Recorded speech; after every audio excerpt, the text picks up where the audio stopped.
it's a catastrophe. More than 1 million people are concentrated into Rafah, having fled from other parts of Gaza. They are lacking very seriously in the basic necessities of life, from food and water and sanitation, with the threat of diseases beyond anything that we have seen in any conflict in recent decades around the world. Severe as those conflicts were, you never had a situation where a population was not even allowed to flee from wherever they were living. We don't know where Israel formally expects them to go, but we must note that there have been many statements from several sources within Israel that indicate a desire to expel them entirely from Gaza, and also that there is very serious sort of allegations of intentions expressed by senior Israeli and other leaders to essentially do away with the population entirely.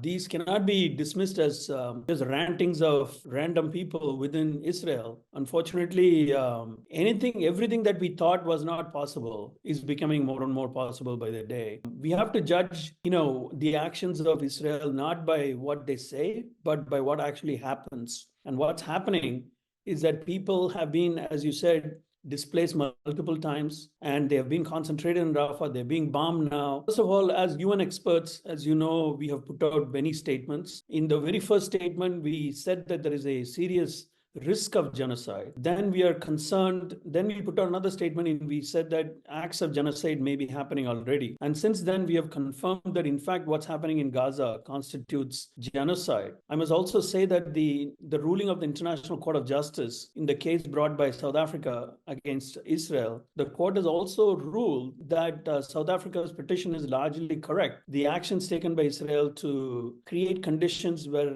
Gaza becomes uninhabitable for the population of people living there together constitute, in my view, acts of genocide without any doubt. Compare this, for example, to say one prominent example from the last 30 years when, in fact, courts ruled that there was genocide.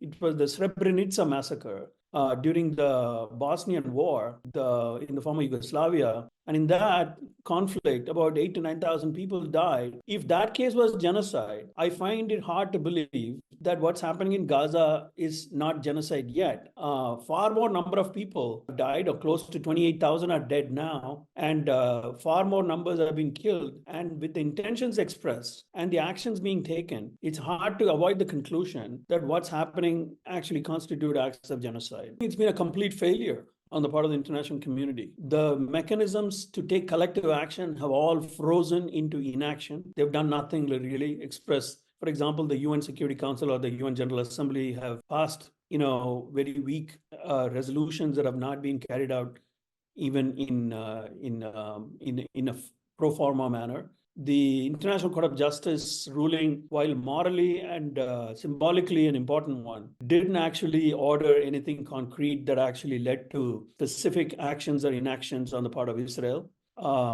Basically, institutionally, I think the world has failed.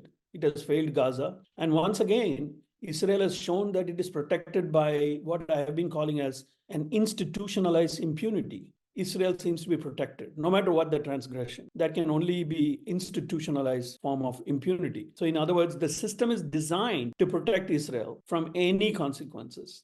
Too many, I'm afraid. The assessments based on satellite data and on-the-ground field reporting indicates that more than 70% of the houses all over Gaza may have been destroyed or damaged severely to be unusable.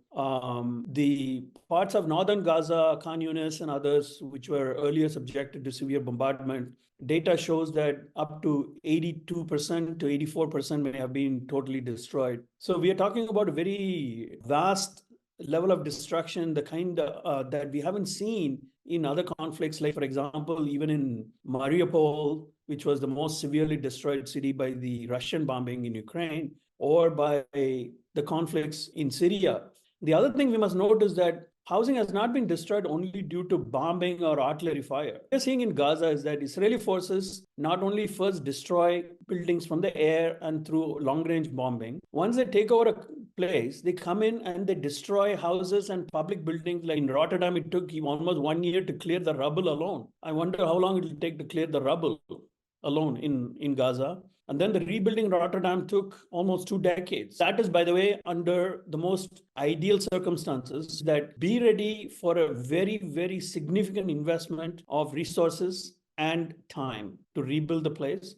But secondly, and the second thing is more important, make sure that conditions are established for a sustainable peace in the region before rebuilding can actually happen. Because otherwise, it's not possible to expect rebuilding to go forward in any meaningful way.